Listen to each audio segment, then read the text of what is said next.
Hello, beloved people of God. You're watching the Diamond Women Talk Show. This is the platform where we aim to empower, equip, and encourage women to fulfill their divine destiny. I believe that this is the day the Lord has made, and we will rejoice and be glad. Today is a very special day because I have a special guest in the studio today, my very own spiritual mother, Mama Agnes Mensah-Bonsu. She is a woman that the Lord has used to touch lives, affect lives, repair the brokenhearted. She's raised sons and daughters in the fear of the Lord. She's ushered great men and women of God into greatness. I love her and I respect the oil of God upon her life. She's in the studio with us today. We're treating a powerful topic called Forgive Again. Without much ado, I'll introduce my mother. Amen. My mother in the Lord. Amen. We call her the spiritual Yasantua. She is the one with fire in her bones. Amen. God bless you. God bless you, Mom. Thank you very much for You're welcome. honoring my You're invitation. welcome. Amen. Praise the Lord. Praise the Lord. Hallelujah. So, Mommy has written a powerful book called Drop the Charges, The Continuous Struggle with Offenses and Forgiveness. Mommy, there was a day that I think it was Miles Monroe or T.D. Jakes said that unforgiveness is like drinking poison and expecting the other person to die. Yes. Why is it so hard, Mommy, for people to forgive? First of all, before I answer, I would like to take this opportunity to express my ardent appreciation for inviting me. I'm very delighted and the great work God is using you to touch other lives. Amen. We do appreciate that. Amen. Amen. It's very difficult because people think, number one, they have to, when they forgive, means they are weak. And at times it's because of pride, because of the wounds and the hurt and the deepness of how they've been affected. They don't take it lightly. And some of them also think the person needs to seek forgiveness before they will give to them. Right? It is for their own good. It's not for the person. And another thing is that when people get so deep and so wounded, at times it takes time before the wound is healed. That is it. But it is not there. People think it's their own prerogative to choose. They don't know it's a sin. It's one of the primary ways of separating yourself from God when you cannot forgive. It's very difficult, but the people don't know. They think I would choose to forgive. But the consequence is very diabolic if you are not able to forgive. It's very difficult because they think the person does not deserve it. They have hurt me so much, they don't deserve my forgiveness. Some want them to go to hell, some want them to suffer. But they should understand that if you are not able to forgive, you have incarcerated your own self. Or put yourself in prison for the crime you did not commit, by the crime somebody committed against you. So it's better you forgive. It's very difficult. Another thing why it's difficult for people to forgive is that they think or they feel, and one thing, forgiveness is not a feeling. It is an act of the will. Wow. So they think this is not a feeling. It's not a feeling, it's an act of the will. And it's from your heart. So don't deny yourself of God's blessing. Unforgiveness can kill you quicker than cancer. But people don't understand it that way. They think that it's going to, well, he has maltreated me, has offended me, why should I allow him or her to go free? They think when they also forgive, God has left the person off the hook. But one very critical thing I need people to understand is that God does not forgive them because you have forgiven them. Okay? It's the responsibility of the perpetrator to go to God and seek forgiveness. So for your own good, it's better. For your sake, it's a gift you give to yourself. It's a deliverance. It's a breakthrough. The calmness of your heart, your peace. And this peace is not just in the absence of confusion and conflict, but it is something giving you a well-being, peace, well-being, happiness, and joy. and you are able to forgive. If you cannot forgive, you are destroying your own life. You release these toxins into your system. It destroys you, affects you, it depletes your strength, it depletes your emotional, psychological, all kinds of malfunctioning. It's able to deliver you. So people need to understand that it's not easy. I'm not saying it's easy, you can do that. No, it's not easy. When a good friend betrays you, when someone, a loved one become disloyal, defame you, slander you, and then deny you, all kinds of stuff, accusation, false allegations, and stab you in the back. All this is not easy. When a husband or a loved one become unfaithful, when you are sacked from your unfairly, all these things build up hatred in us. If you don't take care, it can take you to a place that will not be very good for you. It's very dangerous. Very dangerous. When you cannot forgive. It's hard. I must admit, it's not easy. It's not easy. We have classic examples in the Bible. In our own days, we have practical ones. People who have also witnessed, who have been through this bitterness.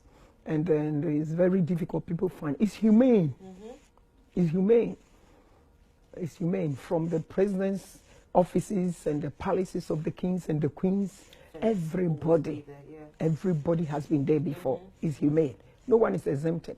People's spiritual status does not even preclude them from bitterness. No, it doesn't. It's humane. Well, whoever, even in the Bible, you see some who retaliated and it brought them to their knees, and then people ruined their destinies. So it's very, but we admonish that people should let go. It's not easy. If you forgive, it does not mean it depletes or deny what they've done to you. It does not limit, it does not lower what they've done. No, but for your own sake, the impact of whatever. But imagine you have been destroyed, you have been stabbed, and yet you are suffering with the pain as well, and then you end up destroying yourself. Because, Mommy, some people have carried around unforgiveness for years. For years. For years. The person is even dead and gone. But they still carry it. But they are destroying themselves. You see, God cannot promote you into your divine purpose when you carry the drama of your pain. God will never. That is it. God allows us some of these. It's not that he caused it, but he allows it. It's a temptation the enemy brings into our way. And God allows it. But it is for promotion most of the time. It's for promotion. And God will not promote immature person. How do you stand the test? Most of these are testers. Most of these are, there are people who come in our lives that we need to, at times God have to put them aside. Either they take you up or bring you down. People are like escalator or elevators. If they are not taking you up, they'll bring you down. So if they are a hindrance to God's purpose, we put them aside. But at times they have to cause you a hurt, a deep hurt. And then maybe God is saying this relationship must come to an end. But you are still holding on. And one important thing I want us to understand is that before God will close one door, he has already opened one. But we so long look onto the closed ones that we cannot see the opening ones. But God does not only take away, he adds to you, he multiplies, and then make you flourish. But we don't see that. When we hold on to it, we deny ourselves. And rob ourselves of the blessings of God, the breakthrough of God. God will not promote you.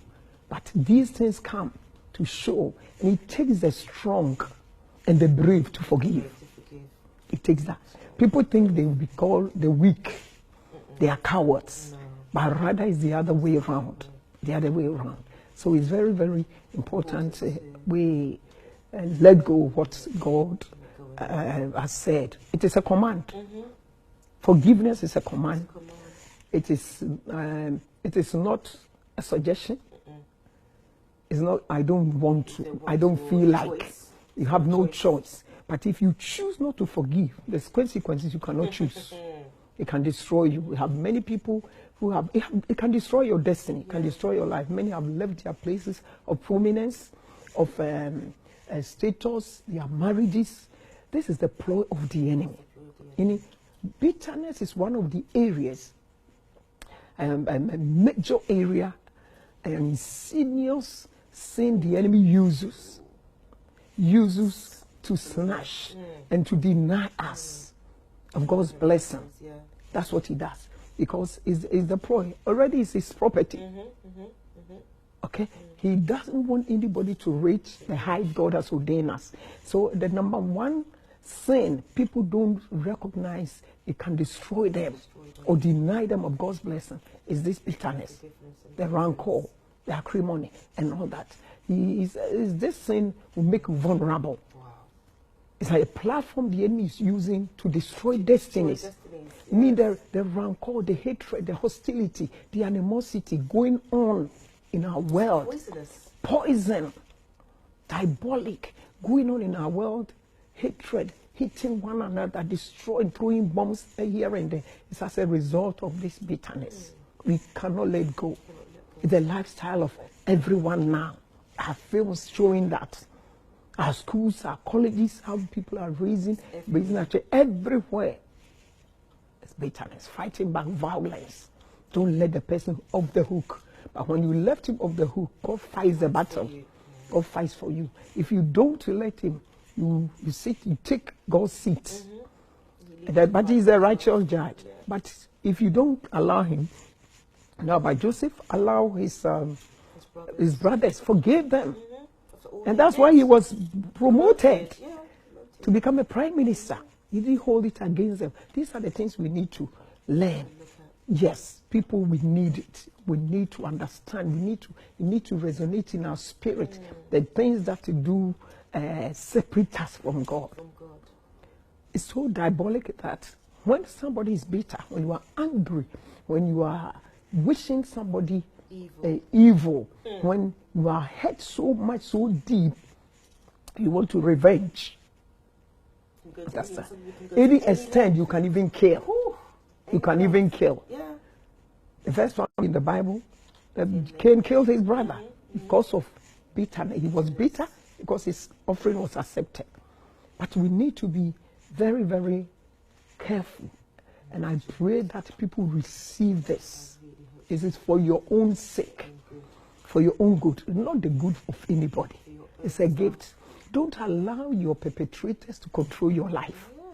When you cannot forgive, you put your life into their hands. They control you wherever they are. They don't need to be around to control you. Sleepless nights. Palpitation of your heart. You get angry. That's what the Bible tells in the book of Hebrews. It's a bitter root. The bitter root. So it's underneath. You don't see it. But the fruits will definitely bear. You see it begin to bear fruit. And the fruit are delirium, which is madness. You start to behave funny. And you lose people. You become unattracted. That's true. You become unattracted. You fight everybody, confused, and then damages. Yes, you begin to dwindle. And then madness, from the delirium, you go to damage. It defiles us. It defiles your body. It confuses your own body. It brings toxins to your body. The healing you need, you have denied yourself. Though you have been hurt, have been wounded, but you are still holding on. Yes, the heart, you are harbor people in your heart. You open prison cells in your heart, and then you lock them in, and then they'll be kicking, let me out. That's how it looks. So the next one is depression. You'll be depressed and can push you to commit suicide. And we have deception out of this. Can be the deception that about 7 days. The deception also is like you can begin to deny the fact that you are hurt. Oh, I'm not bitter. I'm okay, but it's harboring in there. It's underneath. Bitter root is in the root, under the root in the soil, so you don't see it. But it is the fruit definitely going to show up. And then you want to win other people to support you because you are hurt. So you begin to lie and Slander. slander, and also so you allow somebody's sin lead you to become unattractive. Okay, so it damages us. It can damage you. It can destroy your life. It can separate you, bring division as well. That is, this bitterness have divided families, have divided loved ones. Bosom friends have become enemies. Siblings have become enemies. Parents and their children, and friends and husband and wives are fighting in court, wasting wealth, wasting riches, their funds, because of unforgiveness. A spirit, it is a spirit, and it must be dealt with. It must be dealt with. Seriously, it's a spirit. It must be dealt with. You know, many times, Mama, you hear people saying, forgive and forget. Is it something that, is it a myth, or is, because, for example, maybe a lady that's been raped before. Yes. She can forgive the perpetrator. Yes. But I don't think she can ever forget the Beloved, act. let's be realistic. Thank you, Mommy. There's no way you can forget a hurt. You understand? Yeah. Let's be realistic. People talk about if you don't forgive, it means if you don't forget about it, it means you haven't forgiven. Yep. Beloved, let's look at this scenario. People, we get injured, like a knife cut. You have had a knife cut. Any part of your body. It will start gradually hurting you. The pain, the fever. Middle of the night, you cannot sleep. You keep on turning up and down, and then you'll be soothing it with some painkillers, other stuff. But gradually, the pain is there, but gradually, it gets better and it heals. When it heals, do you have anything you see that this thing had happened to me? That is the scar. So, forgiveness is mandatory, but beloved, like reconciliation, it's optional. Relationship is optional. The scar will always be there.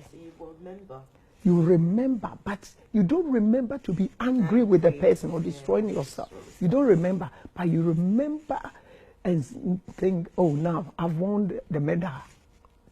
I've won. It was one thing that have passed. I've won. At times you can even laugh in the face of it when it comes to you. When you meet the person or you see the person and you are so exercising hatred, you feel hatred and hostility towards the person, it means you have not forgiven. But once you totally forgive from your heart, as the Bible tells us, or we know psychologists even teach this.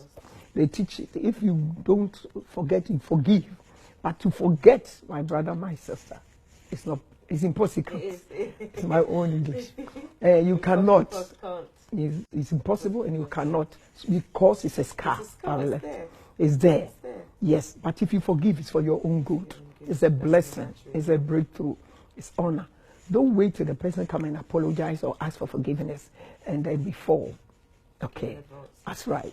Just for your sake, for your own good, to walk under the blessing, the canopy of God, then you feel free, that you not deny yourself.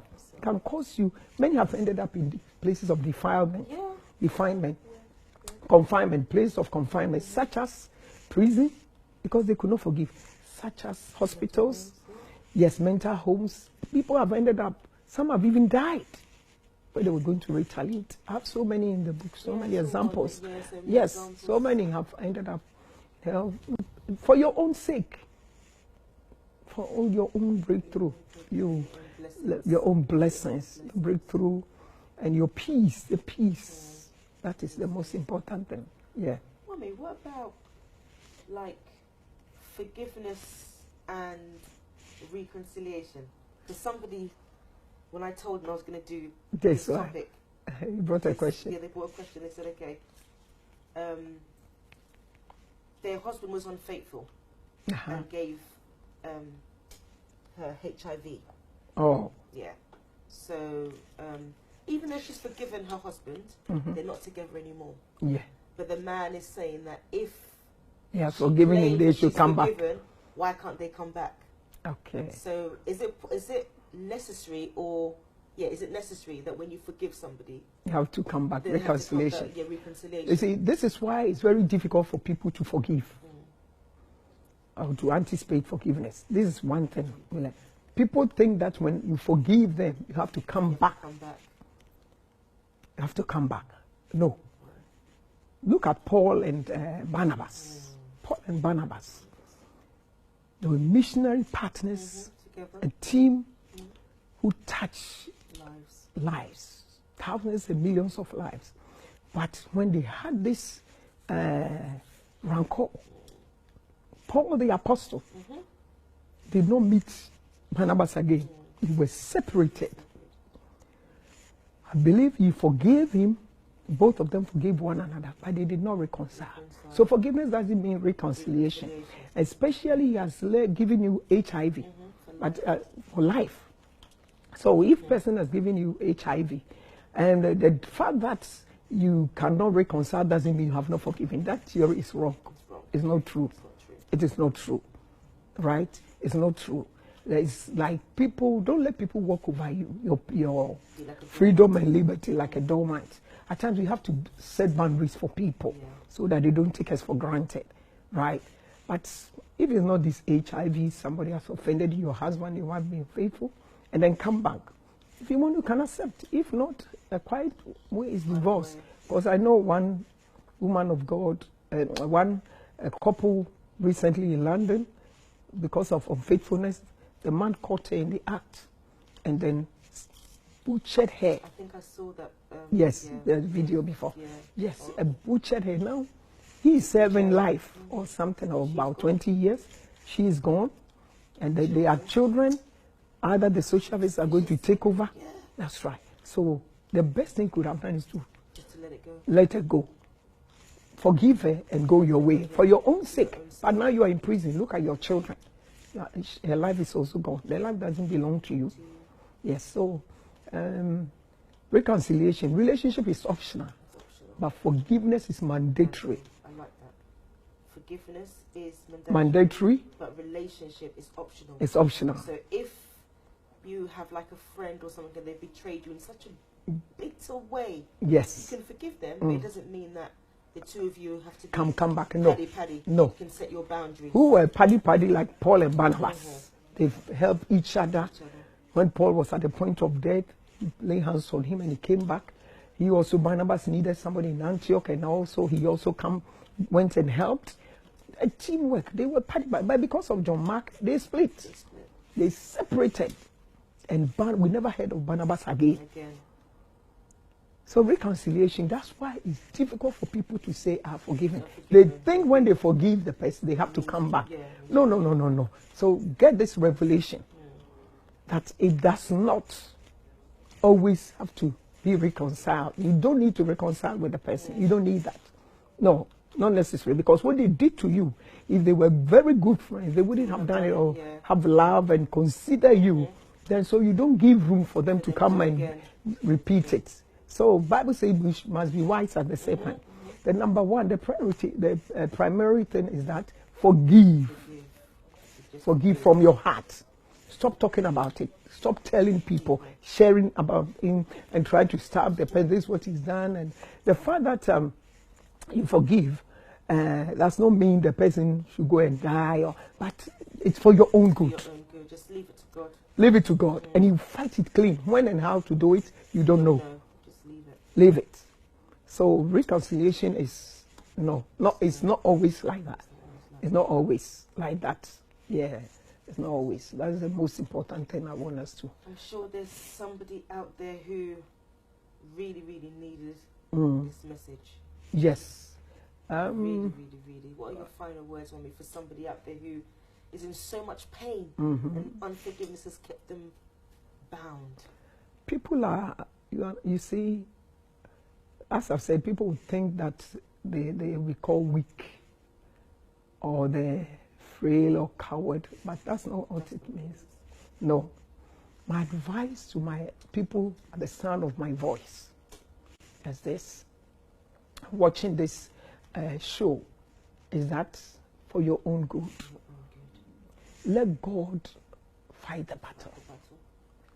if you don't allow yourself to be free, just as you first quote, you see yourself like, you see, when you forgive, take this from me, it's just another way of you releasing yourself from prison. People will say, Louis said, when you forgive somebody, it's like you have released yourself from prison. Going to prison to release somebody from there. Later you discover you were the prisoner. Wow. That's what it means. So admonish, when you forgive, you enjoy the blessings of God, the peace of God, the breakthrough of God. You see, bitterness can destroy you quicker than cancer. Listen to me. Bitterness is more devastating than betrayal. Bitterness is what you do to yourself. So I'm advising us to ease ourselves of emotional and all kinds of torture. We must drop the charges, forgive, and let go. And then as you are forgiving and you let go, beloved, you see, people hate us because some of them are jealous of you. Some are envious. They don't understand why you are like this, or you are making it, you are this way or that. Somebody can hate you just because of your nature. That's how it is. I don't know what happened. This one hates me. This one, this. Yeah, there's a thing. I don't know why he is the only one making it. So understand this, that because of jealousy and enviness, somebody can hate you for no apparent reason. But don't kill yourself. One way to set yourself free is that prove to him and the world that nothing you are doing can set me back. I'm moving forward. I'm going forward. And God is able to deliver and beautify you. You get beauty for ashes and double for your trouble. Praise the Lord. Beauty for ashes and double for your trouble. It's very, very important. There's a balm in Gilead. I want to advise you that as you let go, you enjoy life. Get the breakthrough. You see, disloyalty is a child of bitterness. It's a child of jealousy and enviness. But betrayal is the seed. Betrayal is the seed of, it's a seed they sow of jealousy and enviness. You understand? So don't kill yourself. I'll give you one example. I want to admonish you for your own sake, for your own good, for you to make it in life, and for God's promotion to come. You need to drop the charges. Feel free and sleep, soundness of mind, and let God build you up. Amen. Amen. God Thank bless you you. very, very much. Thank you Thank also. you very much. Bless you. God bless you all, our beloved Amen. viewers. Amen. I know in my heart of hearts that this message has blessed you. Amen. May the peace of the Lord be with you. Yes. We love you all and see Amen. you again next week. Amen. God bless you. God Shalom. bless you. Shalom.